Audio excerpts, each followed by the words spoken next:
Welcome to Conversations Live. For more than a decade, we've brought you the best in books, entertainment, celebrity interviews, and current events. When the movers and shakers of the world have something to say to you, they say it to us first. Here's your host, Cyrus Webb. Welcome back, everyone, to Conversations Live. I'm your host, Cyrus Webb. Glad you all could join us once again. But for our radio audience tuning in at WYAD 94.1 FM and WYADonline.com, we're glad that you all could be with us. Also, tuning in to our friends at iHeartRadio and Amazon Music Podcasts. We're glad you all could be with us as well.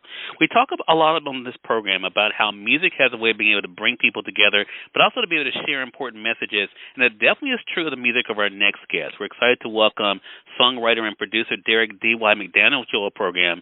Derrick is celebrating a new single as we're going into December called Choose Life. We're going to talk to him not only about what it's been like for him to use the gift of music to share this message, but also what he's doing with this single to help not only be able to shine a spotlight on an important topic, but also to be able to give back as well. Derrick, thank you so much for the time. Really do appreciate it. Well, thank you, Cyrus. Thank you for having me on your show today. I appreciate it. Well, look, the pleasure's definitely all mine. You know, I want to, first of all, say that it's because of artists like yourself, Derrick, that people like myself were able to get through the past couple of years, especially with the pandemic. I think a lot of us turned to music and the creative community to be able to kind of help us. I want to talk about that for you, first of all. What has it been like for you to use the gift of music, Derrick, to be able to bring people together and to share important messages with them? Well, you know what? It's great that you phrase it just like that, because that is really what I believe music can do. It can bring people together, and it can share messages if you are fortunate enough to be able to put a message in the music. So from that sort of perspective, I'm really inspired by, and I admit this freely, that I'm a rap music fan, and I think one of the people who do that better than almost anyone else is like a Jay-Z. So, his music you can, if you're not really listening to the lyrics, you just bop your head with it and dance and move and so on and so forth. But if you are listening, his words are incredibly impactful, and I love the way that he's able to put them together like that. And so that's inspired me in my writing to try and do the same thing. I try and put together a song that you'll move to and you'll enjoy listening to. But if you listen to the words, it actually says something. And so in this case, Choose Life, I'm hoping that the audience will find that it's a good combination of both of those two elements. Right. And I think that's the thing. We're going to dive more into that single. But I think the other side of this, too, for you, Derrick, is that this is not just about creating music. It is about raising awareness and also giving back. So I want to go back a little bit. Absolutely. When did you realize for yourself the power that music had? I chuckled because I, like most guys who have in some way, shape, or form gotten into the music industry, it has something to do with a girl. So that was really when I realized the power of music, because I got into it in an effort to get back an ex-girlfriend. So, and seeing the response to the music, like, hey, there might be something here. Plus, I mean, that's just the most honest answer I can give you.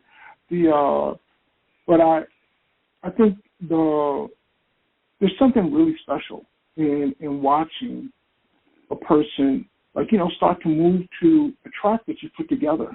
And when you get a chance to do that and do it live, there's just this amazing immediate gratification that you get as in my case, a lyricist and a producer. So I guess that would be the best way to say it. Yeah. And like you said, I mean, it's because of that experience you were able to see the impact that music could have on others. And now, of course, as we're in a time where there's so many things that have, we've all, had a rough time, but definitely there have been events in our lives that really have given us pause. Was it just a natural thing for you, Derrick, as you heard about things in your case when it comes to suicide? Was it just a natural thing for you to use the gift of music then to try to do something and say something about it? Well, I would say yes, and yes and no. In that, yes, it was a natural thing for me to do because I put together so many songs. So in that case, it was very definitely yes, because the there's such a big issue out there. Suicide is not something that we talk about as a community, as a culture, as a country. So in my way, because there were a couple of different things that happened in my life. One, a close friend and business mentor killed himself, and that really threw me for a loop because he seemed to be like one of the happiest people I'd ever known. And so when he killed himself, that really it knocked me off center, to be perfectly candid with you. And then when the former Miss USA Chelsea Christ killed herself, and she was the second one in my world, well, that had a huge impact on me because the day I read the article that she killed herself, that was actually when I sat down and I wrote the song because I just wanted to do something. I really did. It was like, wow, this is such a big issue. This is something that is impacting so many different people.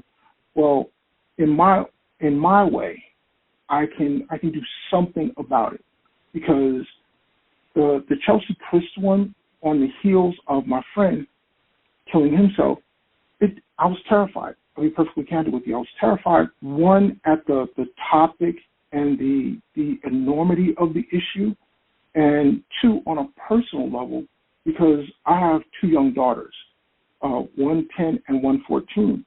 And when I started reading about this topic and how it was impacting so many people across the board, and children especially, I was terrified.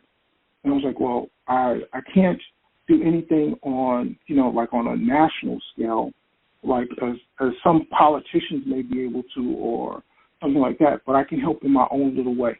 And in my way, I decided to write a song about it. And if anyone who's heard the song will tell you, it's a very upbeat song, and that's intentional.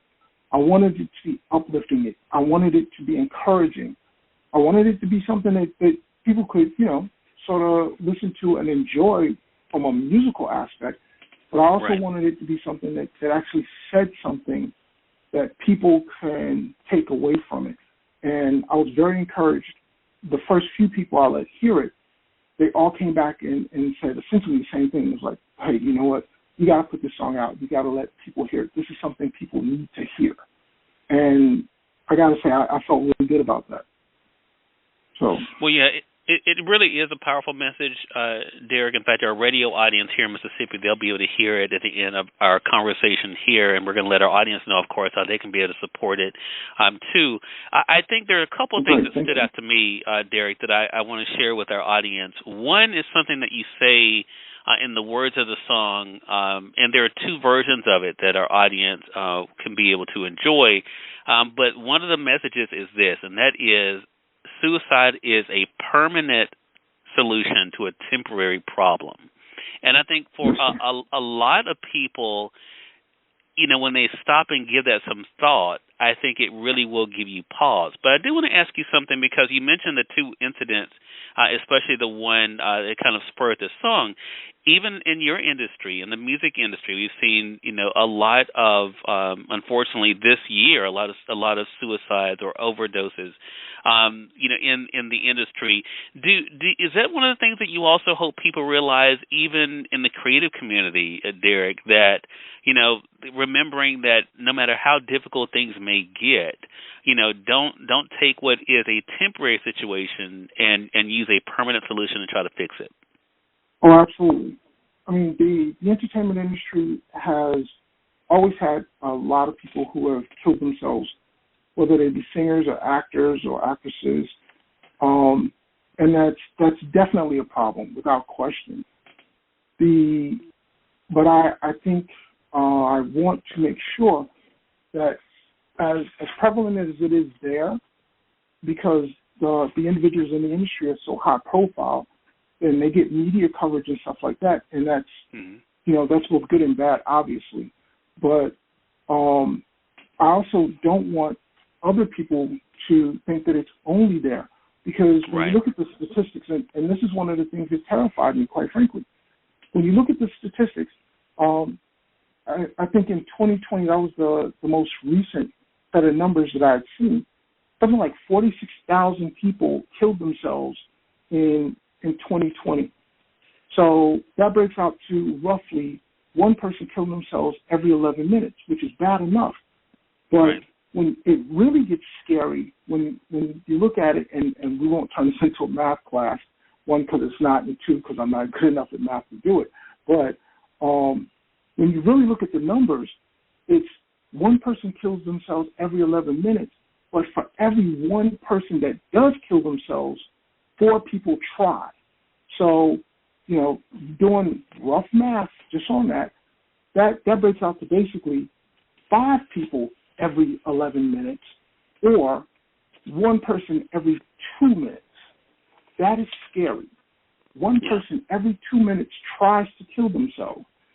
One succeeds, but 5 every 2 minutes. Then when you look at more specifically in terms of the children, and admittedly, once again, because I have 2 young daughters, that was initially more of my focus. Between the ages of 10 and 14, the suicide was the leading cause of death for the last, probably the last 15 years. That for a second. Children, the leading cause of death is suicide. That's absolutely terrifying. It was the leading cause of death for the last 15, 16 years, until very recently. I think last year it was overtaken by gun deaths.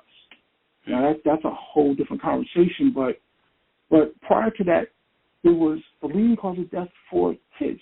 And although I've never seen anything that directly ties it, I think we can kind of all at least make the assumption that a big part of that is the internet, or the rise in prominence and popularity of the internet is almost in direct relationship to the rise in terms of kids killing themselves because of cyberbullying and things of such.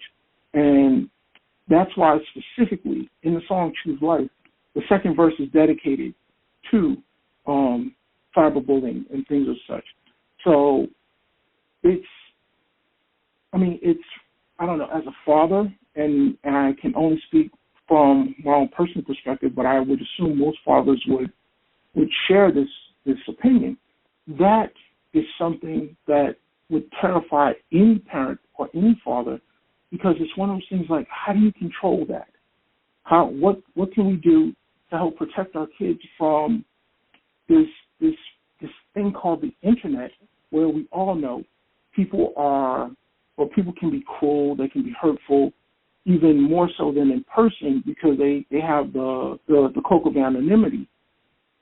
And so they get even more vicious than normal. Not to mention, like when I was growing up, if I was bullied at home or something like that, I had a chance to go to school and get a break from it. Or if it was at school, I had the opportunity to go home and get a break from it. Or, as I was taught, and I know that this is not politically correct, but I was taught if you're bullied, punch the bully in the mouth and the bully will leave you alone. Well, that's what I was taught. I'm not advocating that. Let's be clear before I start getting all sorts of messages. But I'm not advocating it, but at least there was something you could do about it. Nowadays, children are just bullied 24 hours a day. And, they can't get away from it because a lot of them can't turn off the bullies. I mean, they're so dependent on their phones and tablets and laptops or whatever, that the bullying just never stops. And so they get overwhelmed. So, that's really, a big part of where I came up with that phrase, don't use a permanent solution to a temporary problem.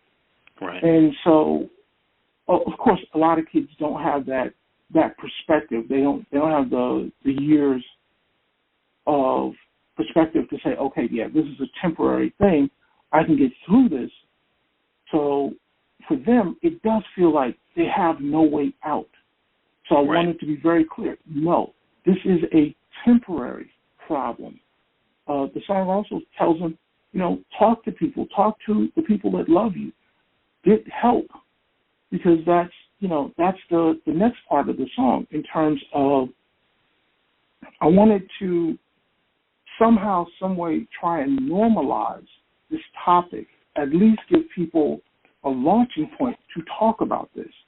So if, for example, the song gets played and this opens the door to what is obviously a very difficult and scary topic, but if it opens the door to having a conversation about it, then from my perspective, the song is a success. And I've, over the last, couple of months or so, I've talked to even a couple of teachers, and I felt great as an artist, as a parent, as a human being, when a few teachers came back to me and said, hey, you know what, we'd really like to incorporate the song into our curriculums. And, honestly, that felt great. Well, that's why I'm so glad that we're going to be able to share it here for our radio audience. It will be available for download and streaming on platforms beginning on December the 1st, depending on how our audience is listening to us. Of course, our partner here is Amazon, but it will be on the other streaming sites as well. Again, the single is called Choose Life. That is the title of it, Choose Life. Again, we've been speaking with lyricist and music producer Derrick D.Y. McDaniel today about his own musical journey, what it's been like for him to use the power of music, but also what led him to be able to record Choose Life and what he hopes is able to do for all of you. And Derrick, last thing I want to talk about is that not only are you giving us this song that has an important message, you also are doing something special with a portion of the proceeds. Talk to us about that. Well, yes, sir. And thank you. Thanks for bringing that up. Yes, a portion of the proceeds are going to be donated to Samaritans of New York, and they can be found at SamaritansNYC.org. And the Samaritan organization is one of the largest global organizations. So even though this is Samaritans New York, which is where I live, they are part of a global network that is dedicated to suicide prevention. They have one of the only completely confidential 24-hour-based suicide prevention hotlines. They're the primary suicide prevention public education network, one of the primary suicide prevention public education programs that are global. So they're a great organization. They've been around for a very, very long time, and they are focused on trying to help people. So I just thought it was another way that I could sort of give back and try and help prevent this issue, because you have a lot of people out there that are struggling, and obviously there's but so much I can do as an artist, even if, God willing, this song just really blows up, it's still going to be somewhat limited. So right. I wanted to try and contribute on an even bigger scale with an organization that had a great track record and a great infrastructure of to help people out there. So that's the reason for so that a portion of the proceeds will be donated to Samaritans or Samaritans NYC. And you can find them at SamaritansNYC.org. Awesome. Again, everyone, Derrick D.Y. McDaniel has been our guest. Derrick, what about yourself? You mentioned how they could stay connected with Samaritans. How can they stay connected with you?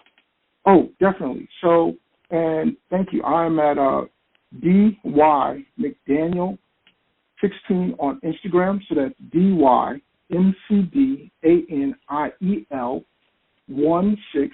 So D.Y. McDaniel 16 on Instagram, and same on SoundCloud. So D.Y. McDaniel 16 on SoundCloud as well. So please look out for the new releases and stuff. And one last thing on that. So I wanted to release a Christmas song this year, and I was really, really impacted. I played the song, or I wanted to play the song for a young lady just to get her feedback on it. And I was shocked when she came back and said, you know what? I don't listen to Christmas music because it really depresses me. And I was like, what? And she's like, yeah, it's a really tough time of year for me. And again, it goes back to the Choose Life song, because this is the time of year where a lot of people feel alone and isolated. And as we're out there celebrating, and I hope everyone listening to this has a wonderful and blessed holiday season. But as we're doing that, please take time and look out for maybe that person in your network that is not as jubilant as you may be, and who may be struggling through this time of year, because some people are having real difficulties. So, but with that, I'll stop. And but thank you for giving me the opportunity to be on your show today. I appreciate it. The pleasure's definitely all mine. Make sure you guys are staying connected with Derrick, as you heard him mention, on Instagram at DYMcDaniel16. We'll make sure that we link that up for our online audience. And Derrick, looking forward to speaking with you again, man. Absolutely, sir. Thank you very much for having me again, and I look forward to speaking with you again. And to you and all your listeners, have a happy and blessed holiday season. Thank you. You do the same. And we thank your audience for tuning in to another great segment of Conversations Live. Until next time, I'm your host, Cyrus Webb, saying as always, enjoy your day, enjoy your life, enjoy your world. Thank you all for choosing Conversations Live, and it's going to make today amazing. Take care.